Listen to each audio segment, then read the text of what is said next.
Hey guys, JC here. I got a question via email from a lady who basically asked me, what are the best exercises to lose belly fat? And I wanted to make a quick video on this just because this needs to be addressed, but I want to talk about it a little bit differently because exercise is important.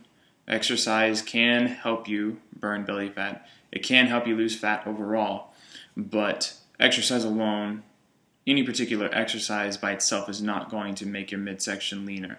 So what we're going to talk about is how I view training for the female physique and why I think it's important to incorporate certain techniques when the sole focus is to burn body fat and have a leaner midsection. So the first thing I want to get out of the way, like I mentioned a second ago, and I'll say it again, is that no one exercise is responsible for burning body fat, especially abdominal fat. I've touched on it before in one of my previous videos. Burning body fat happens on a whole based on where you last gained that fat. So if you last gained the fat in your arms or legs, you're going to lose that fat first when you go on a diet. So with the core and burning body fat on your stomach, that's probably going to be the last place you lose it, if that is typically the first place you store it. So there are no exercises you can do that are going to reduce any of that stubborn fat. There are no exercises that are going to target that particular body part. So if you have a lot of fat on your abs or your glutes, just doing a ton of crunches or a ton of hip thrusts are not necessarily going to influence how much fat you lose in that particular area. So number one, I don't really believe that training should be gender focused, meaning I don't mean that men should train in a certain way and women should train in a different way. I think the training variables are going to overlap based on the goals, based on what your end result is and what you want it to be. So to put in perspective, when I think about a training program, I always think about what the end goal is. If someone says, I'm just all about aesthetics, I want to look better, I want to be happy about my physique, then I'm not necessarily going to put them on a primarily strength-focused program or something that maybe a power lifter might do or something that an Olympic lifter might do, and don't take that to mean that I'm an Olympic lifting coach. I'm just saying that I would not put them on a type of program that isn't purely aesthetic focused. So let's take an example, right? You're going to have power lifters, you're going to have Olympic lifters, you're going to have people that purely train with HIIT style training workouts, which are very low volume. You're going to have these people that have great physiques and great aesthetics as a result of that training, but it doesn't necessarily mean that that training is what you should be doing if your main goal is aesthetics and you want to improve your physique. Since I'm speaking mostly about women's training programs in this particular video, if you are a woman and you see that somebody has a physique that you admire and that you want to aspire to, and that person trains for strongman or they train for powerlifting or they do a lot of Olympic lifting, that doesn't necessarily mean that you have to train in the way that they train to get the results you want. People that are training in that manner primarily have a strength-focused goal more so than an aesthetic goal. And when you train for the strength or power-related goal, you're not necessarily focused 100% on the aesthetics.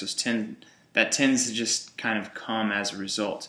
But the problem is that if you focus purely on that training alone, hoping for an aesthetic result and an outcome, your chances of injury goes up exponentially because of what is demanded by a powerlifting program or an Olympic lifting program or something that you might do in CrossFit with a lot of Olympic lifts. Those lifts require a ton of focus on technique, making sure that you're hitting the movements near perfectly every time. You're lifting very heavy loads, usually over 85% of your 1 rep max. So we're thinking lots of singles and triples, taking lots of rest in between sets. And while those movements are great and you want to build power and strength through those, they're not the best for aesthetics, primarily because of the workload involved. In order to get the workload, you're going to have to do a ton of sets to build the volume, but I'm mostly focused on just the potential for injury. And you might even have to accept that your genetics may not allow you to do a perfect overhead squat or to get as deep of a squat as an Olympic lifter does, or your genetics may not allow you to have the leverage to have a big bench press like another woman might have based on her arm length and her leverage and how thick her core is. So there are many variables that go into this, and I want to basically restate that just because someone else trains in a certain manner and they get aesthetic results that you may want as a result of that doesn't necessarily mean you should train in that way. I always try to take into account the cost benefits, the risks. So if you weigh it out, how dangerous is it to do heavy triples with squat or deadlift comparative to doing maybe 3 or 4 sets of 10 to 12 with very short rest periods of a goblet squat or bodyweight hip thrusts? The risk to benefit ratio is going to be drastically different between those two examples, and it mostly depends on your technique. It mostly depends on how you perform at any given day. But I would rather put somebody on high rep squats using goblet style with a kettlebell or a dumbbell, or even high rep leg presses over a heavy triple on the squat where they're going for max effort that day, just because the risk of injury is much greater. So all of this to say that training between male and female should not differ too greatly. It should all come back down to what the goal is, and if the goal is aesthetics, I think you should train in a certain manner, and I'm going to cover that here in a second. So the first thing that I'll typically determine is how many days can you give me in the gym, and whether it be 2 days, whether it be 6 days, I'm not really too concerned. What I'm most concerned about is the amount of intensity that you can give. So when we think of intensity, we often think of how much weight is on the bar. And that is a great way to think of intensity, but there are many different ways to raise intensity without necessarily having to raise the weight on the bar. And in certain cases, you can even lower the weight on the bar and do more work to raise the intensity as well. So a couple ways to automatically think about how you can raise the intensity. You can lower your rest periods. You can do more reps and sets so you can increase your volume. You can put movements together so you can do supersets and trisets. And you can also do circuits or conditioning drills at the end of your sessions to increase the overall workload and the volume. So for a female who wants to improve her aesthetics, what I typically focus on is limbs first and core second. So when we think of the limbs, it's calves, quads, hamstrings, glutes, hips, triceps, biceps, shoulders. And when I think about this, I tend to imagine the X frame, right? So like the X physique, having wide shoulders, a thin waist, and wide hips and muscular legs. Now, if you look back in the old era of bodybuilding, like the golden era, if you want to call it that, guys like Frank Zane, even the guys back from the 50s, like Reg Parks, they had classic X-frame physiques. And now bodybuilding has gone a completely different way of being just as big as humanly possible. But from what I find, that most women that are training to improve their aesthetics, they are most after what we would call the X-frame.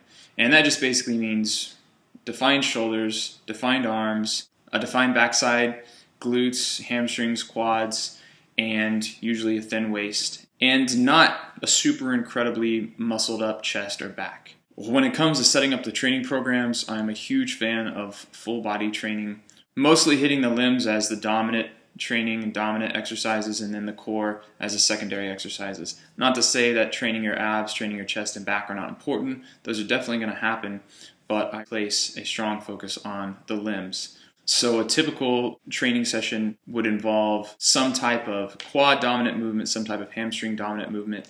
We would also do a hip hinging exercise to focus on the glutes and hips.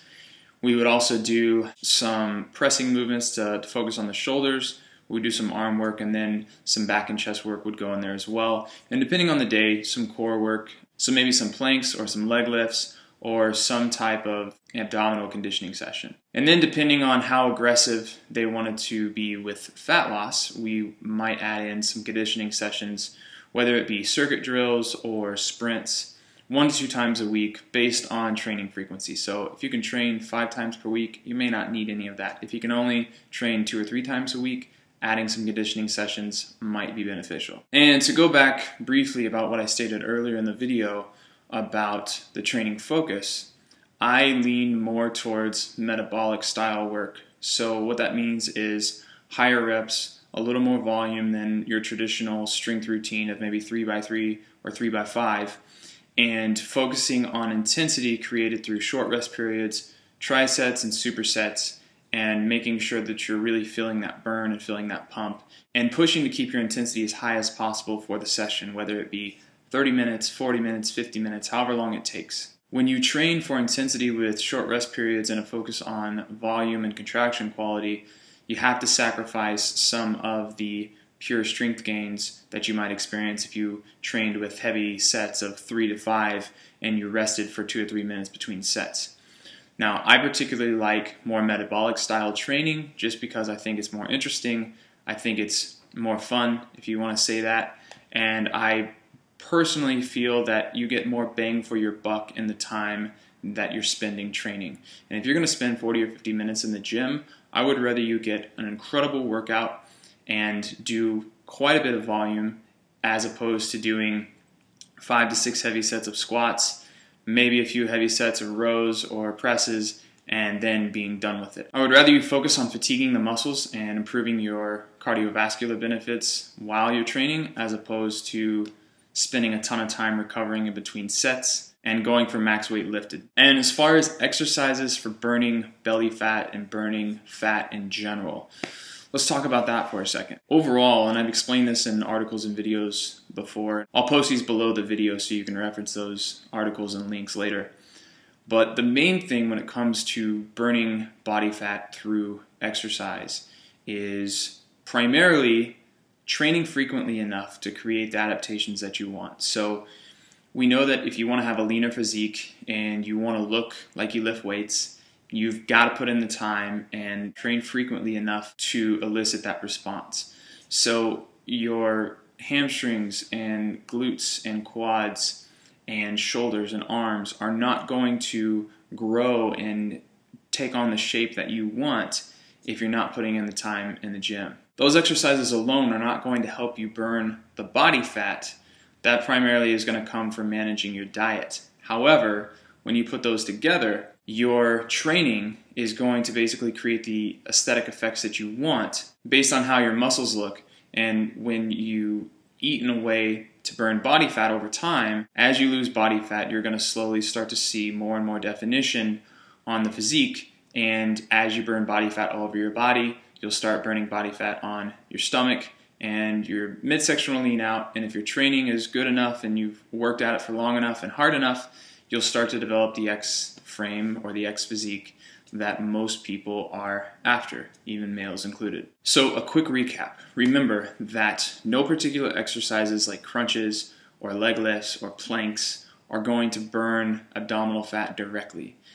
You need to train and you need to place a high focus on training because it's what actually shapes your body. As far as the nutrition goes, you'll have to eat in a way that will support your fat loss goals. So what that basically means is you need to eat enough protein to make sure that you recover and maintain your muscles. You need to eat enough carbohydrates to fuel your brain and to fuel your activity, and enough fat for taste and to make the diet well-rounded. And you have to maintain a caloric deficit over time to see the steady fat loss. So don't ever think that the training is more important than the diet, and don't ever think that the diet is more important than the training. They're both equally important, but they both play different roles. Thanks so much for watching. I really appreciate it. I've included a link below with all the other articles and links that I mentioned. If you go to this link, I will send you a free sample training program, something that I would typically use whenever it comes to how I would set up the training program. It'll be 1 day's worth of training. It'll be full body focus, and it'll be limbs as the primary and core as a secondary, as I mentioned earlier. Thanks again for watching, and I'll see you next time.